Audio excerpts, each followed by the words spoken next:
Welcome to the Open Adoption Project. This is episode 119. We're the Nelsons. I'm Lynette. And I'm Sean. And in today's episode, we talk with Beth Syverson, who is an adoptive mother and an author. And in this episode, we are going to be talking about suicidal ideation and suicide. So if that's triggering for you, you may want to choose to stop listening to this episode now. And Beth will talk about this in the episode, but in 2019, her adopted son, Joey, was hospitalized with a mental health crisis, really. And while there, Beth discovered that he had been using cannabis, some psychedelics, and more. This episode talks about that experience and what she has learned as an adoptive mother to help Joey to cope with trauma that's connected to his adoption. He was adopted when he was 7 months old from Japan. And in this episode, we are sharing an interview between Alicia Gallagher and Beth. Alicia's been a volunteer with the Open Adoption Project, and we are so grateful for her and the time she spent talking to Beth and gaining this really powerful information for us. Hey, we're here with Beth Syverson, the author of Adoption and Suicide. Beth, I am seriously so excited to talk to you. This is such an important topic, and you have written about it so beautifully, really. Oh, thank you. Thank you for letting me on here and for being willing to talk about this tough topic. I really appreciate it. Yes, of course. And I just, to start off, I'm wondering if you can tell us a little bit about your story for those who have not read the book. Tell us about Joey, because as I was reading through it, it seemed like I wonder if you divide your life into a few parts. One of them is before Joey started struggling with suicidal ideation and after, and just the dramatic way that your life changed. So I'm wondering if you can tell us a little bit about the before, and then we can talk about the during and after.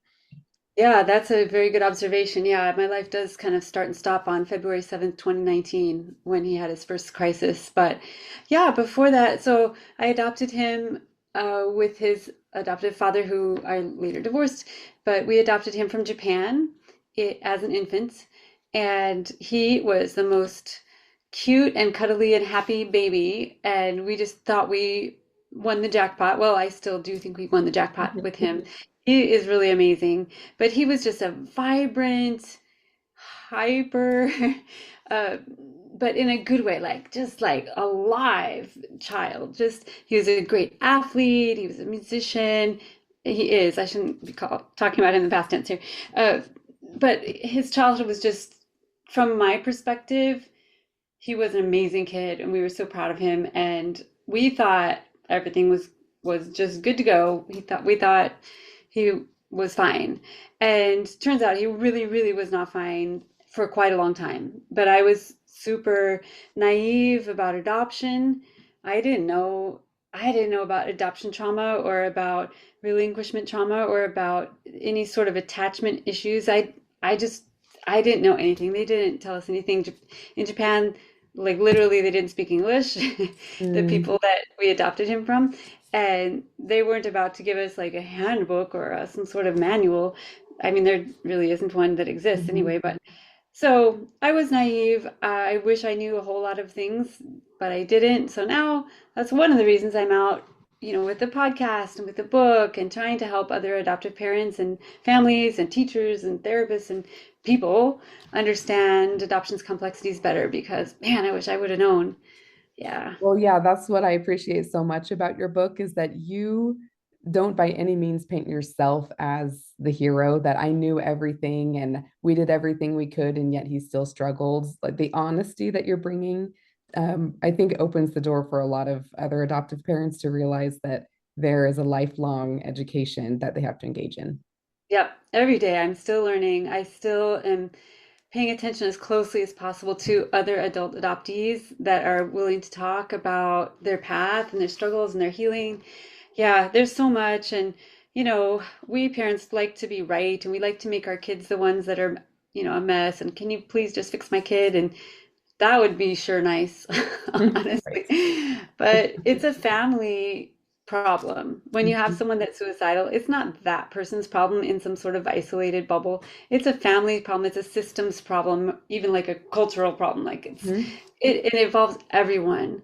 So the message of the book, I hope one of the messages is that all of us need to do our work, and especially adoptive parents. I think we have an extra obligation to do our work because we have taken on this child that came to us with trauma, no matter what. Yes, exactly. And can you tell us about that first suicide attempt? You were with Joey. Just take us through that story. Yeah. So he was 15 years old. I got a call from his dad saying, Beth, Joey's okay, but something really bad happened. And he tried to unalive himself at his dad's house. I won't go into the details about that, just because I don't want to trigger other people. But I had to run down there, like obviously drop everything, run down there and try to navigate this mental health system that our country has, which is not great and really has no idea what to do with teenagers and really, really has no idea what to do with adopted people. That never even came up as a question. No one ever even asked if, no one asks on any sort of intake form, do you have attachment issues? Do you have any relinquishment in your childhood? In fact, there have been many therapists and psychiatrists along the way that have said, oh, his adoption, that has nothing to do with it. He was a baby. It's fine. Mm. So, and Right, I was right. clueless too at the time. So I'm just like, oh my God, trying to save my kid's life. And I was freaked out and I thought, okay, all right, we'll get him in this hospital. I guess he'll stay there for several days. I don't know how this works, but they'll fix him. They'll take care of it and he'll come out and he'll be fine. And while he was staying in the hospital that first couple of days, we found out, they do blood work, and we found out that he had cannabis in his system and alcohol and psychedelics. And I was like, what? I had no idea my kid was using anything. It turns out his dad had been providing him with cannabis and money for whatever he wanted, all he wanted since he was 13. So that was really, really bad news. Really, really bad news. And I was just in a state of shock and dismay. And I thought they'll fix it. He'll spend, 10 days in the hospital and he'll come home and he won't be needing those drugs anymore because they'll fix whatever was causing that and we'll be good to go. I was like, Mhm. ooh, dodge that bullet. But oh goodness, I was so so wrong about that. So he's 20 now, almost 21, and still struggling with cannabis, particularly. If anyone tries to tell you that cannabis is not addictive, that is, whew, for some people it is extremely addictive, especially at the rates that the kids are using it now, and the dabbing and the high percentages of THC that's in the stuff that the kids are using nowadays. And we're in Southern California and they will deliver it to your house and it's like super everywhere. Every strip mall on every corner has a weed shop and they're happy to serve minors, and they're not supposed to, but Mhm. so it's been a really, really difficult environment for him, and just he's just been on the struggle bus, and I have too. Mhm. I've been trying to, like I said on our podcast, I'm walking along beside him while working on my own personal growth and healing, and it's been quite a journey, and I'm literally super grateful for it. Terrifying as it has been, it has pushed both of us and my whole family forward and learning and understanding more deeply what's going on. That's such an intense way to come to realize the struggles that he had been having, because it sounds like there was a lot of stuff going on underneath the surface that Yeah. he might not have been expressing, or because of your, like, the lack of education that you had experienced, you weren't Yeah. attuned to. So what were, looking back, what were some of those red flags, if there were any, Yeah. that that with the knowledge you have now would have been more alarming at the time? Yeah, certainly I missed red flags. And he is my only child, and so I didn't have anyone to compare it to. And I thought, I guess this is adolescence. He's kind of sullen. isolating. He spent a lot of time in his bedroom. I thought he was just masturbating all the time. Maybe he was doing that too, but it turns out he was, using LSD in his bedroom all by himself, and which is extremely dangerous. And I don't know if you know what DMT is. I don't. DMT is another psychedelic, and it's extremely fast acting and strong. It's like, because LSD like is an all day kind of thing. You're like, whoo, for like 8 hours. Well, DMT, you go up and down in like 20 minutes, but Wow. it's very volatile and can make people do kind of crazy stuff. Mhm. So it's dangerous to do by yourself for sure, and without a guide or without someone helping you. And he was not doing it in some sort of spiritual, personal growth mode. He was like trying to literally get out of his own mind because his mind was so disturbed and upset, right? Because of adoption trauma and stuff, life. Mhm. So the isolation, his grades dropped. He wasn't playing as well in baseball, you know, and along with all of this, he was getting bullied badly, but we didn't know that either. And just he just shut down. Like anytime I drove him to school, which took a 45 minute, it was a 45-minute drive, he would just sleep the whole time. So he would just like go into his cave, and it turns out he, like many adoptees, well, like many of us, he was a people pleaser. He doesn't want us to be upset. He doesn't want to get in trouble. And so he just tried to put a mask on and just pretend everything is fine as things were kind of falling apart around him. And then at a certain point, he's like, I can't do this anymore. And then the suicide attempts happened, and then then here we are. So Well, the drug use that you're describing, he's looking for an escape. In the book, I mm, love that you include excerpts from him in the book so that we mm, can hear directly what his experience was like. And there are a couple of things that stood out to me that he describes it as nothing was as important as stopping the feeling that I was feeling in the moment. I just wanted peace. yeah. Um, and so that's just such a crucial part of this, that it's not that an adoptee that's struggling with this doesn't want to be here. They just don't know how to get away from the discomfort. That's right. We talk about the suicidal part in the book and in the work I do. A lot of us have a suicidal part, and I believe, and if you know anything about parts work or internal family systems, there's Mhm. no bad parts. All of our parts are trying to help. Like in the movie Inside Out, it's kind of like that. Like all of those characters in our brains are all trying to help in our own way, in their own way. So that suicidal part was like, oh man, bud, you are in so much pain. Let me help you out with that. Mhm. And it didn't want to kill all of him, like to kill him, but it wanted to kill the pain and get rid of the pain and kind of like put him on high alert. Dude, something has to change. This is not working for us here. So thank goodness his suicide attempts, and he's had, oh God, probably 8 or 10 of them along the way. None of them have been complete, thank goodness.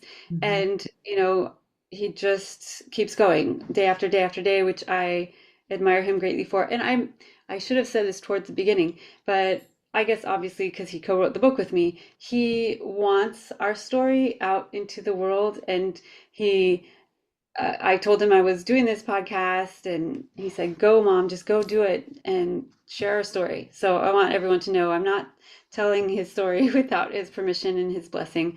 And if he was in, more stable place, he probably would be here with me right now. Maybe someday he will. Yeah, and I'm so hopeful that that will happen because Yes. just the collaboration that you two have is I mean, it takes away the shame that can just double down on those feelings of you feel guilt and shame for wanting to not be here, and then it just makes it worse. You withdraw even more and more, and so to just shed light on it is it just Yes. so healing for so many people that are going to be able to hear this and read your book. Oh, I hope so. That's our deep, deep hope, is that it helps a lot of people. Thank you. So after you learned kind of baptism by fire, really like now I have a child in crisis. I need to learn everything I can about what he's experiencing, what he has been experiencing and not verbalizing. What have you since learned? What have you been able to do that you felt like has helped him in this experience that he's been having? Yeah, an adopted acquaintance of mine, sent me to The Primal Wound, which is kind of the uh, a book that a lot of people have kind of discovered adoption trauma through. Now I think I recommend a book called Adoption Unfiltered. It's even, it's more updated. The Primal Wound by Nancy Verrier is, over 20 years old. And so this new book called Adoption Unfiltered is with an adoptee, a birth parent, and an adoptive parent together. And they have a lot of adoptee voices in there. And I think it's even better and more up to date. But so I just started digging in. I read the Primal Wound. I got an adoption therapist for both Joey and me. I watched a wonderful film called Reckoning with the Primal Wound by Rebecca Autumn Sansom, and things like that. Listen to podcasts. Adoptees On has been an amazing resource with Haley Radke, and just kind of like diving deep into adoption trauma. Like, oh my gosh, what did I not know? So it's been very helpful. And I also, for the first year, ran Joey to every person I could find that would do anything to help him, psychiatrists, adoption therapists, gurus. I was like, whatever, if you can help my son, here you go. And that made us both kind of crazy, running him around, trying to fix him, like, please fix my son. And so at a certain point, I got a life coach who specialized in helping parents with addiction, with children that have addiction. Her name's Heather Ross. She's amazing. And she helped us greatly. She helped my wife and I to turn the spotlight off of Joey, which is super uncomfortable for him, and turn it on ourselves and go, okay, what's going on with us? How can we get ourselves as parents more regulated and calmer so Joey can have a safe place to land, and so we can, provide some more stability instead of us all running around like chickens with our heads cut off, That is a very interesting point you bring up because it sounds counterintuitive, I'm sure, to a lot of Yeah. adoptive parents and a lot of parents, period, that Yeah. because especially when your child is in crisis, it would make sense, you would think, to make it all about them. My needs come second. Yeah. Whatever you need right now is the most important thing. So, and even saying that out loud, it doesn't sound quite right. So tell me a little bit more about what that Yeah. exploration has been like for you and your wife. Yeah. Well, it's a cultural expectation of parenting. You sacrifice yourself, you sit on the baseball sidelines, 5 nights a week, and you do whatever you need to do for your kid, and you just lay yourself down. And that's not great. It's not a great cultural narrative. So more about, that when you get on an airplane, they say, if the oxygen masks come down, use it on yourself first and then help your kid. Because if you faint because you can't breathe, then you're really no good to help your kid. So you've got to maintain your own composure first. So regulate yourself first. So that was a big shift for us, but it turned our family's ship around quite rapidly, actually. And we're still struggling. I don't think this struggle will ever end, honestly. I think it'll be something that is, does any struggle ever end? Really, we just kind of learn to deal with it better. And I really hope that Joey will find some more stability, but I don't think we'll ever say, oh, whew, glad we got through that one. I think this is going to be a lifetime of learning and growing for all of us. This adoption thing is not just one thing that you did at one certain point. It is a lifetime of learning and surrender and growing. And what are things that you do now? How is your routine different? How is your self-care different? And how have you noticed that impacts the way that you support Joey? Oh, thank you. Good question. It is radically different. So I do a whole bunch of things to keep myself regulated. I meditate every day. I've been working on mindfulness. just as a general, like staying more present in my own emotions, kind of being able to watch myself from above, like, oh, you're doing that thing again, aren't you? God bless you. Mhm. With self-compassion, but oh, there you go again. Mhm. That kind of thing, mindfulness. I picked up drumming. I do taiko drumming, which is a Japanese art form. I wanted to do it with Joey because I was trying to connect with his heritage. I'm white, in case you're just listening and don't look at my picture. I'm white, he's Japanese. And I thought, oh, we could do it together. And when you do something as a mom of a teenager, that thing is no longer cool for the Oh, teenagers. no. So sadly, he doesn't do it with me, but I enjoy it greatly. It gets a lot of uh, energy out, and it's fun, and it's a nice kind of a hobby for me, but it's very therapeutic at the same time. And oh, I've been I go to therapy. I've done EMDR, I've done brain spotting, I've done internal family systems work, like going into my own stuff. I'm not talking about Joey in those sessions. I'm talking about my own stuff, my childhood stuff that's been pulling up because of what's happening with Joey and just because of life. So it's extensive and it's never going to end either. This journey that we're on, it's intense and it's beautiful. It Mhm. is. Joey and I, despite all of our struggles, he and I are closer than ever. He's able to tell me all sorts of stuff. I ask him at least weekly, what's your SI today, as in suicidal ideation, like on a scale of 1 to 10, how suicidal are you today? And he just shoots me a number, and usually I just say, oh, okay. Usually it's like 2 or 3, and it's almost never zero. Sometimes it's a zero, but it's almost always 2 or 3, and then sometimes it goes way up. But it hasn't for a long time. So anyway, he and I are able to talk about things deeply, really tough things. We're more open, and I've become more open and better communicating with my wife, and just things seem to be pulling together. I so admire the humility with which you approach this, of just instantly realizing that I have to help him. I have to change the way that I view myself, the way I view our relationship, the way I'm viewing life, Mhm. and everything needs to change. Maybe not everything, but so many things have to change. Mhm. And for you to just accept that reality and go with it, I'm sure that wasn't easy, but it's a really good example for any adoptive parent that something might come up and you're going to have to pivot almost immediately. Yeah, and something like suicidality, it doesn't give you too much choice in the matter. Mhm. I guess I could have buried my head in the sand, but it just seemed like it's like life or death. Okay, what do I have to do? And the universe or whoever answered and said, here are some people I'm going to throw into your life. I got in touch with Heather through a friend of a friend of a friend.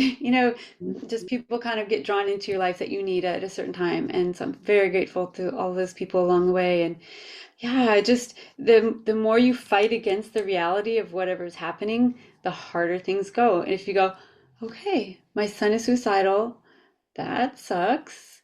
What is my role here? What do I do? What can I do? Do I Mhm. have control over him killing himself? Absolutely not.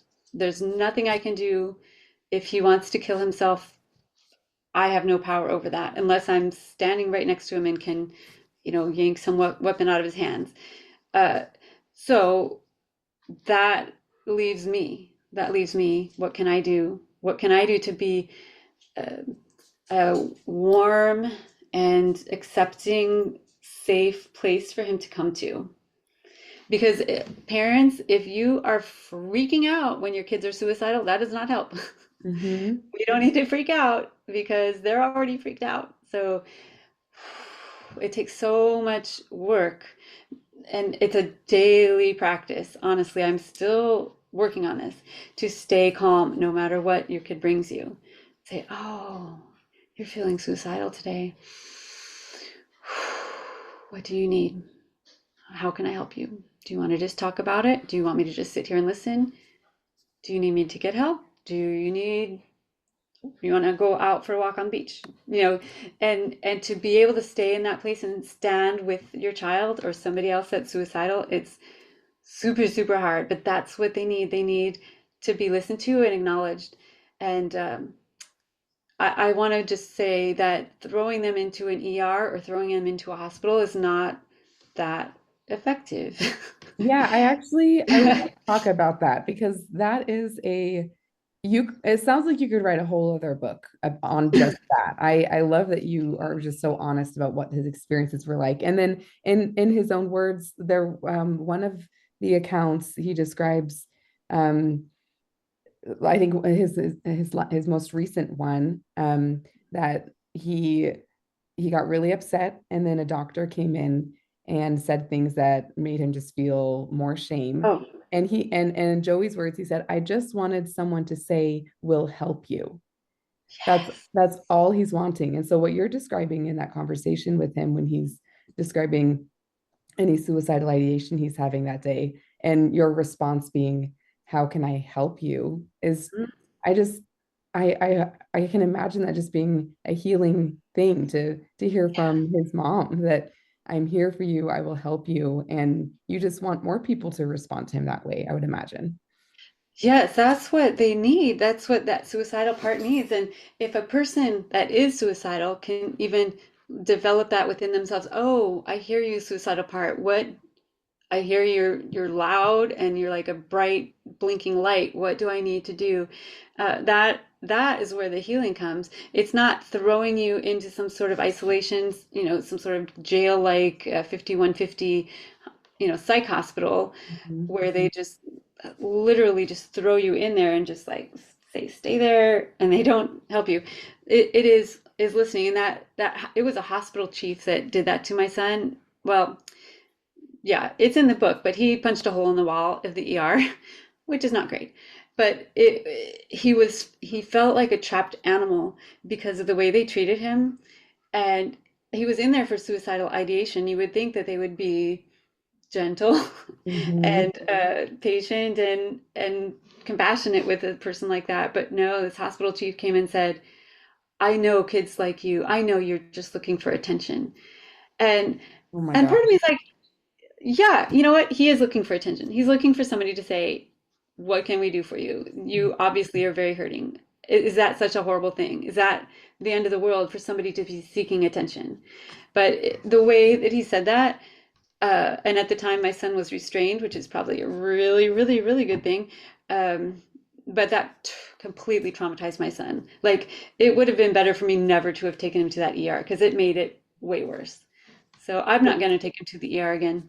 Yeah, in the place of that, because I think any parent who's maybe experiencing this for the first time, that's the only place you know where to go. You I find a know. psychiatric That's unit. where they tell So you to go. yeah, What so I what I would any do place like that. now, what I would do now, I have called 988, which in the US is the new number to call for mental health crises. 988 is great. Every time I've called, they've been extremely compassionate. They don't call the cops on you. They don't say, run to the hospital right now. They know how to de-escalate things. So call 988. They're very good. And it's better than calling 911 because 911 people come with guns, and we do not want guns anywhere near a suicidal person. So my son has almost attempted suicide by cop before. Are you familiar with that? What that means? Oh, yes, but describe it for anyone who's listening that might not know. It's when a person goes after a cop's gun and they don't like that and then they might shoot you. So it's kind of a way to kill yourself by threatening a cop or by trying to grab their weapon. So it's terrifying. So I don't want any guns near anything when he's feeling like that. So 988, no guns. They're like super trained in crisis intervention, and so they'll calm you down, and they can send out people that are trained like social worker type people without guns. Mhm. So I would call 988, but mostly what I would do now if my son was suicidal, like if I called him and said, "What's your SI?" and he would say 8, I'd be like, "I'm coming right down." And I would sit with him. I would take him probably out for a walk, do something outdoors, something with some exercise in there, some movement, and I would not leave him alone until I was sure he was stable again. Mhm. And I would just talk. We would just talk. Maybe eat. Sometimes he gets really deregulated, dysregulated when he doesn't eat or when he doesn't sleep. Kids Mhm. sometimes don't do those real basic things, and it can get you kind of wacko. So Mhm. I would make sure those basic needs are met and just sit with him until he was stable. And going back to something you said earlier about the people that you found that have supported you, did you feel like you had that support system already? Or did you have to start vocalizing everything that was happening to friends and then people got connected with you? Like, how did you go about creating this support system for yourself? Yeah, I did not have a support system at all. I was super clueless about everything. I was just working and parenting, working, parenting. I was just doing the thing, kind of the grind, Mhm. that everybody does. And so, no, I had to collect all these people. And it was tricky because when your son tries to kill himself and then you figure out he's been using drugs, a lot of your friends like disappear, especially friends with teenagers. They're like, oh, hell no. Oh man. I don't want this to be contagious. Which I just can't deal doubles with this. down the isolation Yeah, for you yeah. and for him. Yes, yes, yes. People are scared of us. Mhm. Honestly, I probably would be too. I don't blame them at all. I'm not judging them, but it's a lot. It's a lot to take care of and to handle.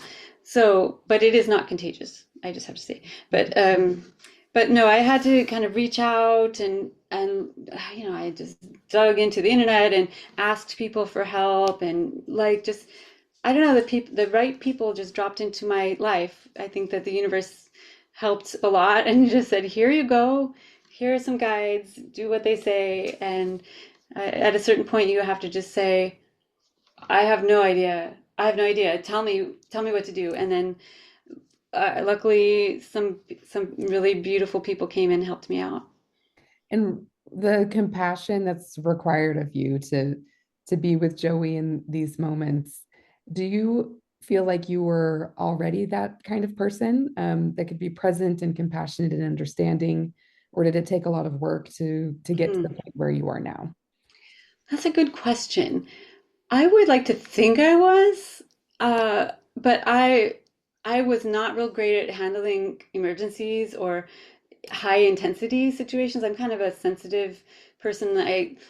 I tell my family I'm a flower. I can't watch horror movies, or I'm just like I'm very sensitive, and Mhm. so it's been a very big journey, but I've come a long way since, 6 years ago. But yeah, at first I was flipping out and just like, oh my God. And what I do, and it's a flight response, if you know fight and flight, all those different trauma responses, flight response is not just leaving, it is getting super busy. It is kind of intellectualizing things. It's leaving uh, your stressful situation and then replacing with something else. And so that's what I did. I was like, what can I do? Let's make a chart. Let's make a list. We're going to call all these people. What can And I control in yeah, this situation? I was very much a control person. And I was like, don't worry, mama's got this. I'm going to get you the right expert. I'll find you the right treatment center. I'll find you the blah, blah, blah.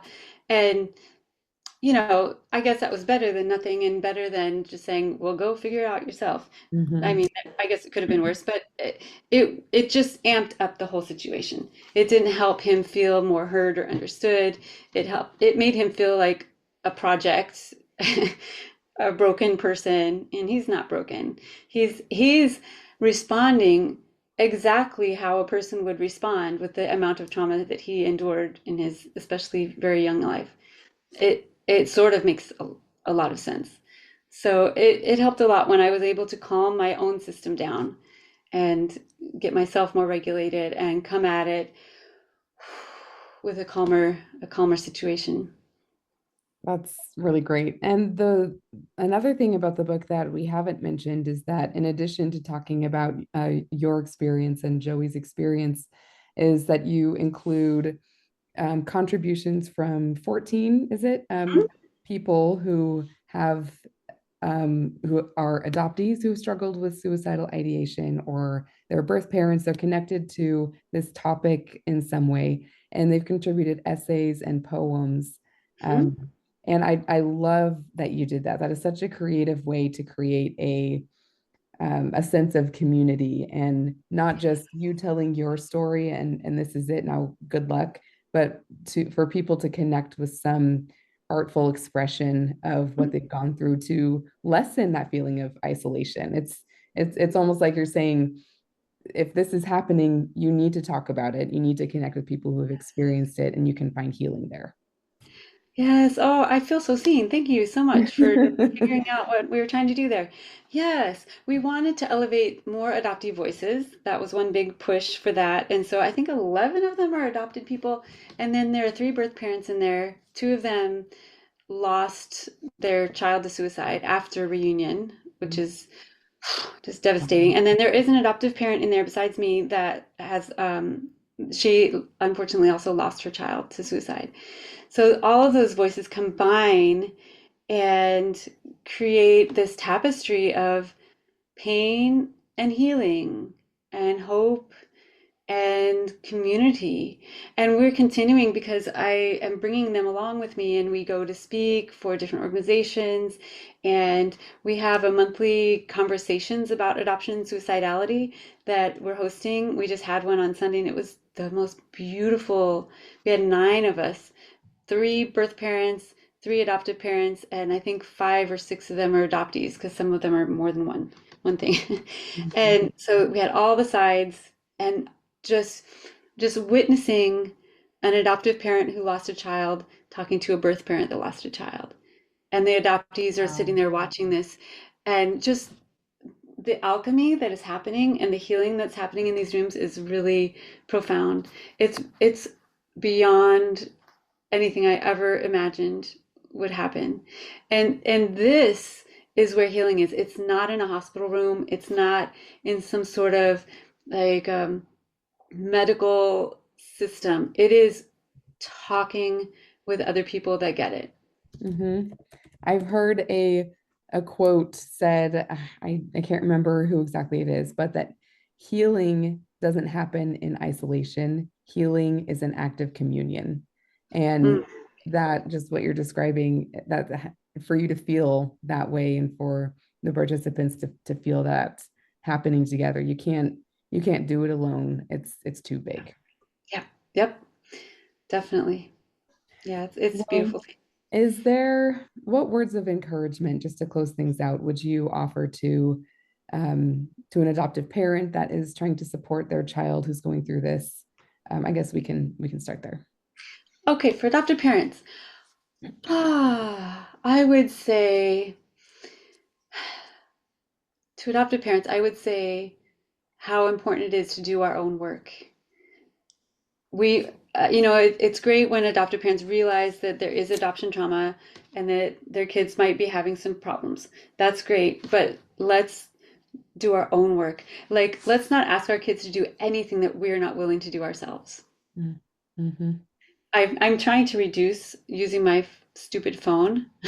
I'm super hooked on my phone, scrolling and scrolling and scrolling. And I'm wishing my son would quit cannabis. Well, how would I feel if someone took away my phone right now? I Mm-hmm. would be flipping out. So we can't ask our kids to do anything that we're not willing to do ourselves. And if we can do it first, whatever that is, whether it's going to therapy, whether it's getting into a meditation practice, whether it's whatever, if we can do that first and show our kids that even as adults, even as super grown-up people, we can still work on things, that shows our kids what's possible and that we are not above them. We are not, um, you know, we are in it with them, willing to do whatever we're asking them to do. And how about a message for, like, if Joey could really internalize one message from you and other kids and young adults like Joey, what's your message to them? Mm. I would say to Joey or to any adoptee, uh, I see you. I'm trying to understand as deeply as I possibly can. I see the pain that is clear, and I I want to be as helpful as I possibly can. Well, I really feel like you have done that. You've created a beautiful book, and not just a book, but a community. What's the best place for people to find out all the many different things that you're doing and keep in touch with you? Thank you so much.